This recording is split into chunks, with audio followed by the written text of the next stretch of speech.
Good morning and welcome to the Tennessee State Funding Board meeting for May 19th, 2025.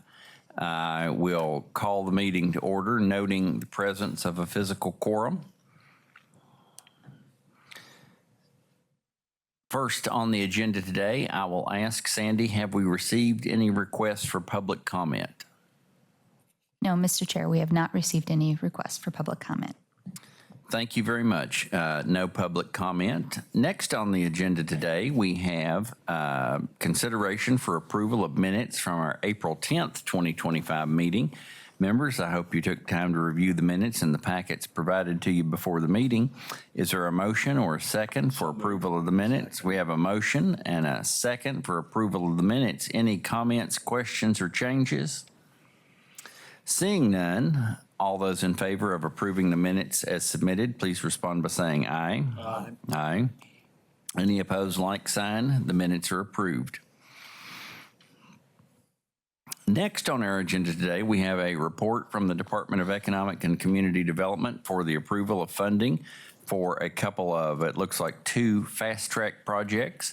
Commissioner McWhorter will welcome you down along with others you may have with you. And you are recognized for your presentation.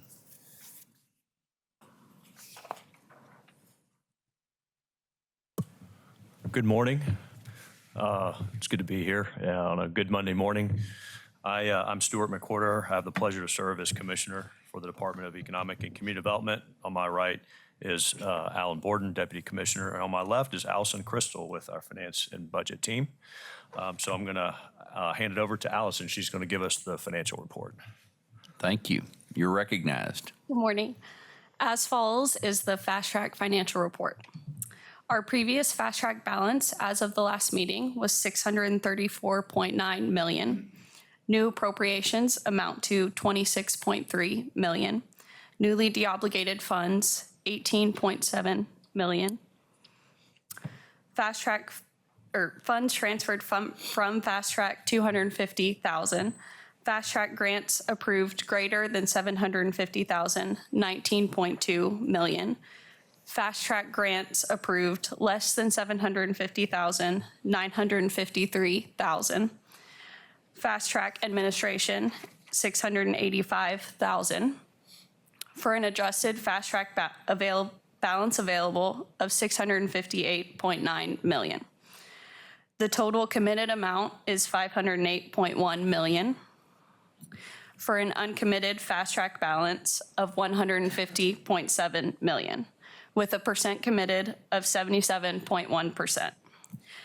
Today's proposed grants amount to $3.5 million, bringing our uncommitted Fast Track balance to $147.2 million, and a percent committed of 77.7%. Thank you. Thank you very much. Members, any questions on that? No? And go ahead and proceed. Great, thank you. So we have 2 projects today. The first is Barrett Firearms Manufacturing in Rutherford County, Murfreesboro.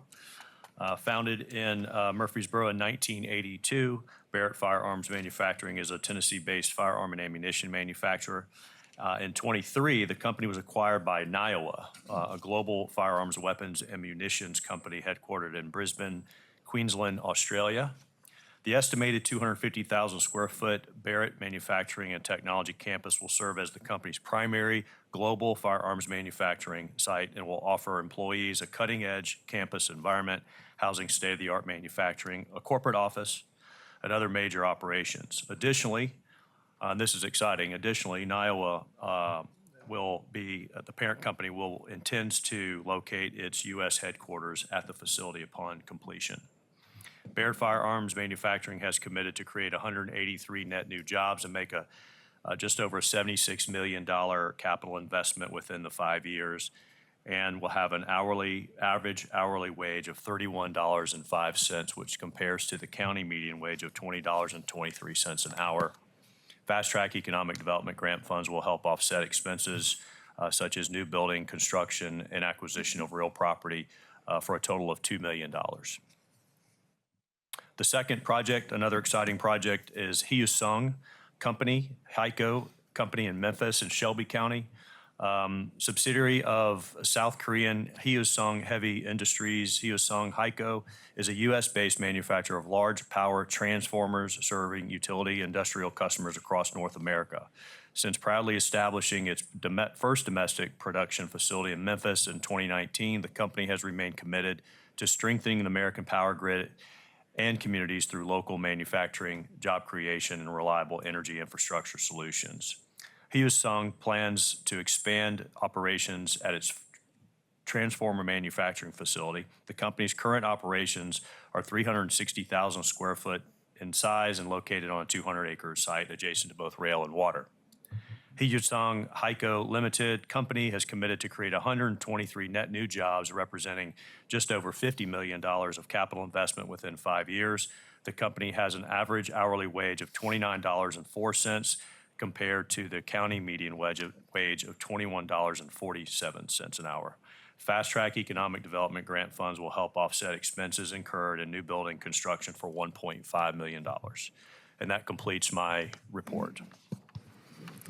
Thank you very much. A couple exciting projects there. Members, do we have a motion and second for consideration of the projects? So moved. Have a motion properly seconded for consideration. Commissioner, let me ask a couple of my usual questions. For the projects you outlined, do the companies that signed the incentive acceptance forms, do they fully understand the agreements? Yes, they do. And for the two projects you described, have the checklists been completed for those projects? They have, yes.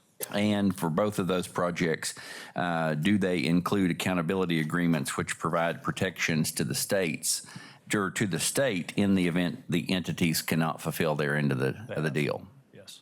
Yes, thank you. Members, any other comments or questions about these two projects? Seeing none, all those in favor of the projects as described, please respond by saying aye. Aye. Any opposed, like sign. The items are approved. Thank you all very much. Thank you. Members, next on our agenda, we have consideration for approval of a request from the City of Pigeon Forge for a retroactive approval of issuance of debt payable from the Tourism Development Zone revenues. Do we have Chris Bessler here? So we have Chris Bessler here online from Cumberland Securities, who is the municipal advisor to the City of Pigeon Forge. And we have Betsy Knotts with Bassberry and Sims. Sounds familiar. Are you all online? Yes. Yes, sir, we are. All right. Chris, you are recognized. All right. Thank you all for the opportunity here to provide an update on the tourism development zone. I think on this first one, I believe that Betsy was going to cover this first item on consideration of a request for the City of Pigeon Forge for retroactive approval. Yes. All right. Betsy Knotts, you're recognized. Good morning, everyone. The city is submitting this request for retroactive approval of the Series 2021B refunding bonds that were issued for a large cost savings, around $19 million back in 2021. The bonds were and are primarily secured by a general obligation pledge, so unlimited property tax pledge. So legally and to the public markets, they were issued pursuant to 921. They are additionally payable from, but not secured by the TDZ revenues. And it's our understanding that the expectation is for these types of these bonds with these types of pledges to come to the State Funding Board for approval, and we are happy to comply. And so we are requesting retroactive approval of this series of bonds. Thank you very much for the description. Members, are there a motion and second for approval of this item? We have a motion properly seconded. Any questions or discussion regarding this specific issue? If not, all those in favor of the item, please respond by saying aye. Aye. Any opposed, like sign. The item is approved. Next on the agenda today, we have consideration for approval of a request again from the City of Pigeon Forge to issue debt payable from TDZ reserves. Again, we have Chris Bessler of Cumberland Securities and Betsy Knotts with Bass, Berry & Sims. And which one of you is it, Chris? Are you Yes, sir. presenting on this one? Yes, sir. You're recognized. All right. Thank you all. So before you, just carrying on with the City of Pigeon Forge, it may help to just step back just a little bit here. Going back to the original application, which was submitted in talks back in 2004, and it was approved, I think, in 2006. The city had originally approved various qualified public use facilities under the original TDZ statute before it was subsequently amended. The debt before you is being used to finance some of the remaining QPUFs that are still outstanding. So the city has already completed and financed its main civic event center, along with various parking facilities, transportation, roadways, and waterworks. There still remain outstanding a handful of qualified public use facilities that have not been funded or completed as of this date here 20 years later. The reason for that is because the city wanted to take a very measured approach in implementing its tourism development zone. One, so it didn't overcommit itself to projects and debt that it didn't have the revenues to fund. And then secondly, by doing the phased approach, it allowed for the revenues to be realized before having to incur debt service and thereby pay needless interest costs and debt service over the years that it couldn't afford to pay. So that saved both the city and the state money by not having to commit the state and local sales tax revenues. So the projects that still remain outstanding are the Civic Event Center. There was an expansion to it. Right now, they're currently meeting in overflow space, storage areas, kitchen. And so by completing this $30 million expansion, which is what the debt is before you, this will allow the city to continue hosting many of the events that have been coming to Pigeon Forge and have grown to such a size that if they can't accommodate the new size in their event center, then these events will have to start looking elsewhere and lose tourism dollars to both the city and the state. That's the debt financing before you. Still to come over the next 2 to 3 years will be a major roadway improvement. And the reason that one's not ready to come yet is because there are still rights of way that need to be negotiated. There are dozens of rights of way that the city's still working on there. And then a public parking garage and then a public meeting space as well. That were all part of the original plan. Very good. Thank you, Betsy. Do you have anything to add there? I do not. Very good. In order to properly consider this item, members, is there a motion and second? So moved. We have a motion properly seconded. In regard to this item, please let me, for the record, note that Tennessee Code Annotated 788-106A1 specifies that apportionment and distribution of TDZ revenues shall continue until the earlier of the date on which the cumulative amount apportioned and distributed to the municipality equals the cost of the qualified public use facility, plus any interest on indebtedness of the municipality or public authority related to such cost, or the date on which the qualified public use facility ceases to be a qualified public use facility, or 30 years from the date it is reasonably anticipated that the facility will commence operations as a public use facility. Any further questions or comments in regard to this project? Commissioner? One question for the record also, and that is, can you confirm that this debt will be paid off before the scheduled end of the TDZ period?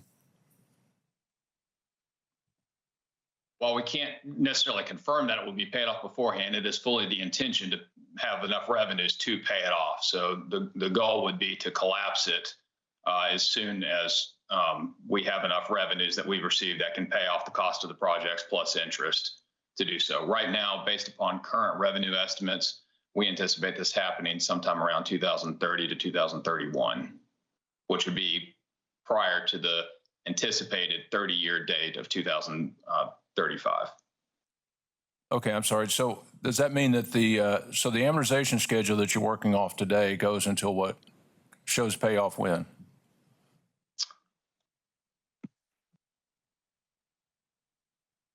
Bring that up here. So the current amortization, I'm sorry, goes to 2036, and we anticipate that we would be paying off around 2031, assuming revenues maintain their current level. Okay, my major concern is just to make sure that the amortization schedule, that the scheduled payoff is prior to the end of the TDZ, since that's how we're planning on paying the principal and interest on this. It is, sir. It is. It's just that we're anticipating an earlier collapse date of 2031. Yeah, and that's fine and commendable. But the amortization, I guess what I'm a little bit confused about, I think what I heard you say was the TDZ ends in 35, but you said the amortization goes through 36? It's actually 36. Okay, great. Thank you. Thank you very much. Any further questions or comments on this item? If not, all those in favor of the item as presented, please respond by saying aye. Aye. Any opposed, like sign. The item is approved. Members, unless you have anything else on your mind, that completes the agenda for the funding board today. I'll entertain a motion to adjourn. Have a motion to adjourn properly seconded. All those in favor of adjournment, please respond by saying aye. Aye. Any opposed, like sign. The meeting is adjourned.